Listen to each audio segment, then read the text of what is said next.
Shalom, shalom, shalom. All praises to Yahweh, Bahashem, Yahushai, Bahashem, Rakakadash. Double honors goes out to the elders and apostles of GMS. Salutations to the hopeful elect. This is Rababiah. I'm coming at you with a quick video from the Chicago camp. And this one entitled, Esau controlling the critical race theory. So this, I got this video of Esau. They're actually embarrassed of the history of their forefathers and what they've done. So now what they want to do is they want to put peace together. Now they're still killing us in the streets and shooting us in the back, but they don't want to bring forth the truth on their history, on how animalistic and how carnivorous and how wicked their forefathers were. So listen to this Edomite and listen to her mindset. Here we go. Let me get this straight. Listen to this. District office and participate in a focus group on critical race theory with Chris Aaron leading the discussion. He went through the academia of it, the roots, the history, and then how it's applicable to our classroom. Interestingly, there was someone there who clearly had the opinion that it is A-okay to be in a class where, for example, white students... Hold on a second, because I don't think this is... I'm sorry.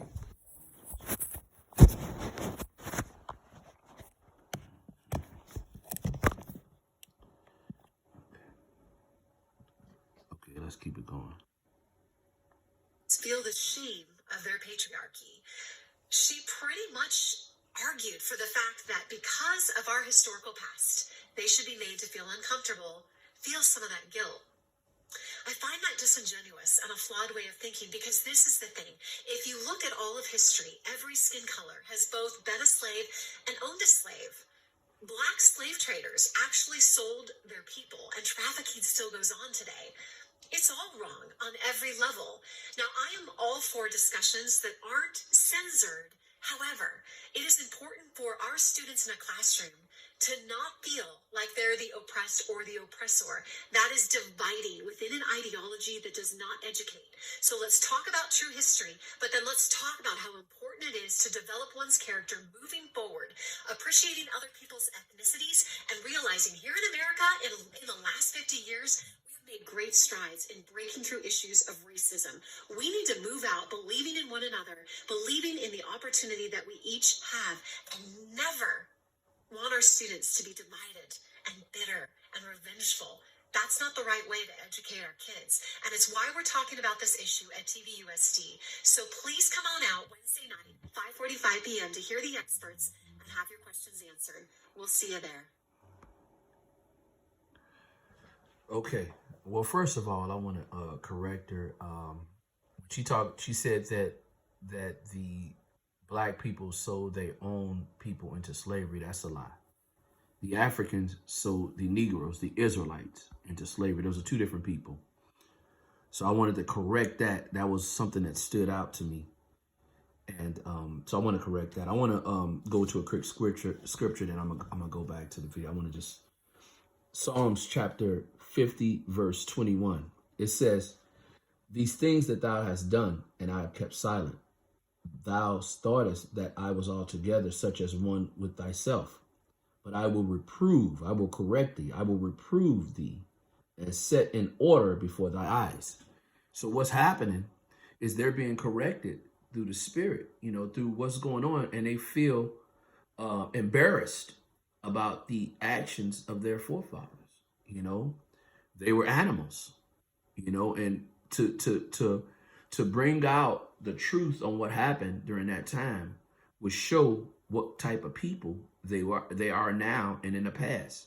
There's only one people that'll lay in their bed and kill and get up out their bed, go into the forest and kill a defenseless animal for sport, not to eat, for sport.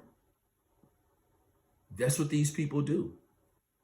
So with that being said, you understand that anybody would feel these people are they have so much sin on them till, you know, at this point, they're trying to go through and they're trying to control the theory to build themselves up because they're covered in maggots and worms. Proverbs chapter 29, verse 1. It says, he that is being often reproved hardeth his neck, and shall suddenly be destroyed, and that without remedy. When the righteous are in authority, the people rejoice. But when the wicked bear rule, the people mourn. So, you know, that with everything going on, I mean, not just this, we talking about the train derailments, the sin, the food shortage, the crime. These people are the wicked, and they're in rule. And when they're in rule, we're mourning. You know, where everything is going on, the world is all out of course. I mean, everything is off. You know, today I get up and it's literally 10 inches of snow out in my yard. Out, and this is what, March the 25th. It's all, everything's out of course. You know, the people are wicked. You know, but most of all, most of their secret things that they did and they hid it from the masses of people are now coming to light, and they hate it. And there's nothing that they can do about it but bear it. The Bible is the realest book, and it's bringing everything out. It's lifting that veil up. Ecclesiastes chapter 12, verse 14. It says, for God will bring every deed into judgment, which every secret thing, whether it be good or whether it be evil. And that's what's happening. You know, all the secrets, all the stuff that they were doing, all the mind games, everything that they had to put their self above the righteous, the 12 tribes of Israel, is being brought out. And now it's time for them to try to do damage control. This devil right here really thinks that she's fooling somebody by talking about she wants everybody to be peace. Now, not to mention that the police department still are pulling, you know, so-called black men over and doing unrighteous things to them, you know, even killing them. You know, a traffic stop turns into a murder. You know, I'm sick of these people. It's just, you know, it's one of those things that is starting to pour over, and it's only so much they can hide, you know, but the truth is being brought out. And I want to give all praises and honor to Yahweh, Bahashem, Yahushai, Bahashem, Rakakadash. I'm a double honors to the elders and apostles of GMS. Salutations to the hopeful elect. Shalom.